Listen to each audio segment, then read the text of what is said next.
वीरान इमारत के दिल में हर रात आधी रात को एक रहस्यमयी लाइव प्रसारण शुरू होता है। मेजबान, जिसे केवल टेलर के नाम से जाना जाता है, अपनी धीमी और डरावनी आवाज में कहानी सुनाता है और कैमरा अंधेरे मंद रोशनी वाले कमरे में जूम करता है। कहानी शुरू होती है ज़्वेल्वरफोन के बारे में, जो एक ऐसा कमरा था जिसे सालों तक बंद करके रखा गया था। कोई नहीं जानता था कि वहां क्या हुआ था।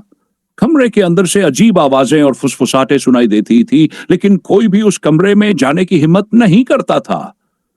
एक रात कुछ साहसिक लोग उस कमरे की जांच करने का निर्णय लेते हैं। जैसे ही वे सेल 254 के दरवाजे में कदम रखते हैं, एक अचानक से ठंडक का एहसास होता है। दीवारें एक अजीब तरह की रहस्यमयी ऊर्जा से धड़कने लगती हैं। हर बार जब वे मुड़ते हैं, उन्हें अपनी आंखों के कोने में किसी अंधेरे साए का एहसास होता है। सच को उजागर करता है। सेल 254 में एक ऐसा आदमी रखा गया था जिसे लगातार दर्द दिया गया था और अंततः उसने अपनी मानसिक स्थिति खो दी। लेकिन उसकी मानसिकता ही नहीं, उसका आत्मा भी इमारत ने अपने अंदर समा लिया। अब उसकी आत्मा कमरे में बसी हुई है, जो हर किसी का इंतजार करती है जो उस कमरे में कदम रखे। हर रात जिन्होंने इस रहस्य को उजागर करने की हिम्मत की, उनकी आत्माएं इमारत में फंस जाती है और वही कहानी बार बार दोहराई जाती है। लाइव प्रसारण केवल एक डरावनी कहानी नहीं है, यह एक चेतावनी है। जो लोग इस कहानी को बहुत ध्यान से सुनेंगे या जो लोग उस जगह का दौरा करेंगे, वे कभी भी उस प्रसारण का हिस्सा बन सकते हैं। क्या वह साहसी लोग बच पाएंगे या वे सेल 254 की नई कहानियों का हिस्सा बन जाएंगे? जैसे ही वह ग्रुप सेल 254 के अंदर घुसा, दरवाजा खुद ब खुद जोर से बंद हो गया। बाहर खड़े उनके साथी ने दरवाजा खोलने की कोशिश की, लेकिन दरवाजा जैसे किसी अदृश्य ताकत ने जाम कर दिया था। कमरे के अंदर घुसते ही सबकी टॉर्च की रोशनी कमजोर पड़ने लगी। दीवारों पर खून से लिखी इबारतें चमकने लगी। उन पर अजीब सी भाषा में लिखा था जिसे कोई पढ़ नहीं पा रहा था। तभी एक सदस्य राहुल को लगा कि कोई उसकी पीठ पर थपकी दे रहा है। उसने पीछे मुड़कर देखा, लेकिन वहां कोई नहीं था। एक कोने में रखे पुराने लकड़ी के बक्से से धीमी धीमी आवाजें आने लगीं। जैसे ही उन्होंने बक्सा खोला, वहां एक पुरानी डायरी मिली। डायरी के पन्ने खुद ब खुद पलटने लगे। उसमें लिखा था, जो भी इस कमरे में कदम रखेगा, उसकी आत्मा अब यहीं रहेगी, कोई बाहर नहीं जा सकता। डायरी पढ़ते ही कमरे की सारी रोशनी गायब हो गई। अब केवल एक लाल रोशनी कमरे के कोने से आ रही थी। तभी एक भयानक चीख गूंजी और कमरे की दीवारों से खून रिसने लगा। दीवारों पर अचानक से लिखावट उभरने लगी, मुझे मुक्त करो या अपने अंत के लिए तैयार हो जाओ। ग्रुप के सभी लोग बुरी तरह डर चुके थे। तभी उन्होंने देखा कि कमरे के एक कोने में एक धुंधली परछाई खड़ी थी। वह परछाई धीरे धीरे उनके करीब आने लगी। ग्रुप का एक सदस्य नील घबराकर बोला, हमें माफी मांगनी चाहिए, शायद यही हमारी आखिरी उम्मीद है। नील ने कांपते हुए कहा, हमसे गलती हो गई, हम यहां नहीं आना चाहते थे, कृपया हमें जाने दो। लेकिन वह परछाई जोर से हंसने लगी और बोली, यह कमरा अब तुम्हारा घर है, अब कोई बाहर नहीं जाएगा। उसके बाद कमरे में अजीब घटनाएं होने लगीं। ग्रुप के सदस्यों को महसूस हुआ कि उनका शरीर अचानक से भारी हो रहा है। उनके पैर जमीन में जैसे जकड़ने लगे। तभी टेलर की आवाज फिर से गूंजी, अब तक जो लोग ये कहानी देख रहे हैं, उन्हें चेतावनी दी जाती है, इस प्रसारण को यहीं बंद कर दो, वरना अगला नंबर तुम्हारा होगा। लेकिन ग्रुप का क्या हुआ? क्या वे कभी उस कमरे से निकल पाए या वे भी उस कमरे की भूतिया कहानियों का हिस्सा बन गए? कमरे के अंदर के माहौल में घबराहट और डर का साया था। हर कोई कोशिश कर रहा था कि किसी तरह इस जगह से बाहर निकल जाए। राहुल ने अपनी टॉर्च से दीवारों पर बने अजीब निशानों की ओर ध्यान दिया। उसने उन पर हाथ फेरा और उसे महसूस हुआ जैसे दीवारें धड़क रही हो, जैसे किसी इंसान का दिल धड़कता है। यह कोई साधारण जगह नहीं है, राहुल ने कंपती आवाज में कहा, यह जिंदा है। नील ने कमरे के कोने में रखी एक पुरानी तस्वीर देखी। उस तस्वीर में कैदियों की एक पंक्ति दिख रही थी, लेकिन सबसे चौंकाने वाली बात यह थी, उन कैदियों के चेहरे धीरे धीरे बदल रहे थे। अचानक तस्वीर के अंदर से एक औरत की चीख गूंजी, यह वह जगह है जहां आत्माओं को कैद किया जाता है। तस्वीर में मौजूद एक धुंधली आकृति ने धीरे से कहा। तभी कमरे के बीचों बीच रखे बक्से से एक तेज आवाज आई। बक्सा खुद ब खुद खुल गया और उसमें से एक पुरानी चाबी और एक खून से सना कागज निकला। कागज पर लिखा था, मुक्ति की राह यही है लेकिन कीमत चुकानी पड़ेगी। चाबी को देखते ही नील ने अनुमान लगाया कि यह शायद कमरे से बाहर निकलने का रास्ता हो सकता है, लेकिन जैसे ही उसने चाबी को उठाने की कोशिश की, उसके हाथ जलने लगे।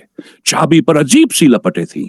यह चाबी किसी एक को स्वीकार करेगी, लेकिन बाकी सबका अंत तय है, कमरे की परछाई ने जोर से कहा। ग्रुप के सदस्यों के बीच झगड़ा शुरू हो गया। हर कोई अपनी जान बचाने के लिए चाबी लेना चाहता था। तभी रोहित ने गुस्से में चाबी छीन ली और दरवाजे की ओर भागा। जैसे ही उसने चाबी को ताले में डाला, एक तेज चीख के साथ पूरा कमरा अंधेरे में डूब गया। कुछ पल बाद रोशनी लौटी, लेकिन रोहित गायब था। कमरे की दीवारों पर अब एक नया नाम लिखा हुआ था, रोहित आत्मा नंबर 256। बाकी सदस्य घबराए हुए दीवारों की ओर देख रहे थे। यह हमें भी खत्म कर देगा, अनुज चिल्लाया। तभी दीवार से एक साया निकलकर अनुज को जकड़ लिया। अनुज की चीखें पूरे कमरे में गूंजने लगीं और कुछ ही सेकंड में वह गायब हो गया। अब सिर्फ राहुल और नील बचे थे। दोनों ने मिलकर चाबी का राज जानने की कोशिश की। राहुल ने चाबी पर लगे निशानों को पढ़ने की कोशिश की और कहा, यह चाबी केवल तभी काम करेगी जब इसे सच्चाई और बलिदान से हासिल किया जाएगा। नील ने कहा, तो क्या हमें अपनी जान देनी होगी? राहुल ने गंभीर स्वर में जवाब दिया, हो सकता है, लेकिन मैं यह करने के लिए तैयार हूं।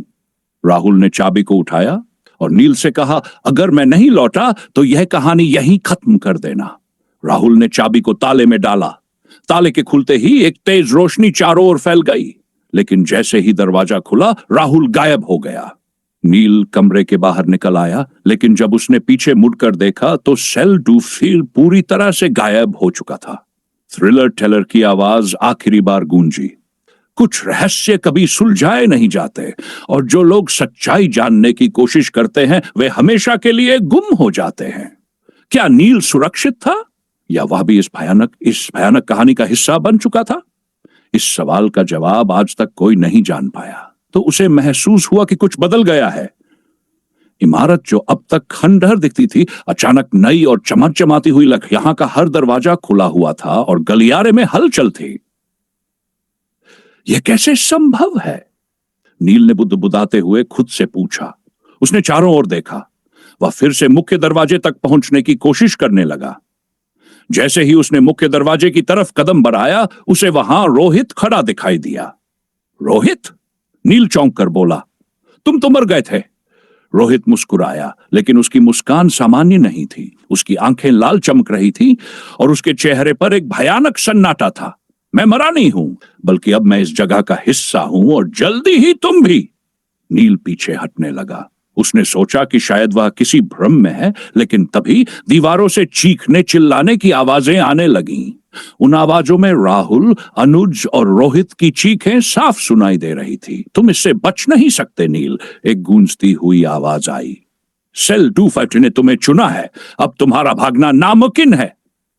नील ने डरते हुए इमारत के बाहर निकलने की कोशिश की, लेकिन जैसे ही उसने मुख्य दरवाजे के पास कदम रखा, वह वापस उसी कमरे में पहुंच गया। सेल के अंदर ये एक फंदा है, नील चिल्लाया। कमरे की परछाई अब धीरे धीरे आकार लेने लगी। ये एक डरावना और भयानक चेहरा था, थ्रिलर टेलर का चेहरा। तुमने सोचा था कि कहानी यहीं खत्म हो जाएगी? नहीं, अब तुम्हें कहानी बनना होगा। हर रात इस कमरे में एक नया अध्याय लिखा जाएगा और इसे बताने वाला तुम बनोगे। नील ने हाथ जोड़कर गिड़गिड़ाना शुरू कर दिया। प्लीज मुझे जाने दो, मैंने कुछ नहीं किया।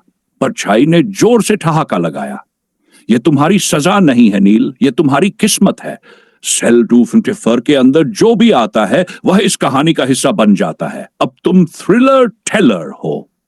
नील की आंखों से आंसू बहने लगे, लेकिन वह समझ गया कि अब उससे बचने का कोई रास्ता नहीं है। उसने धीरे धीरे कमरे के कोने में रखे उस कैमरे की ओर कदम बढ़ाए जो हर रात लाइव प्रसारण करता था। उसने कैमरे को ऑन किया और कांपती आवाज में कहा, स्वागत है दोस्तों, यह है लाइव सेल 254।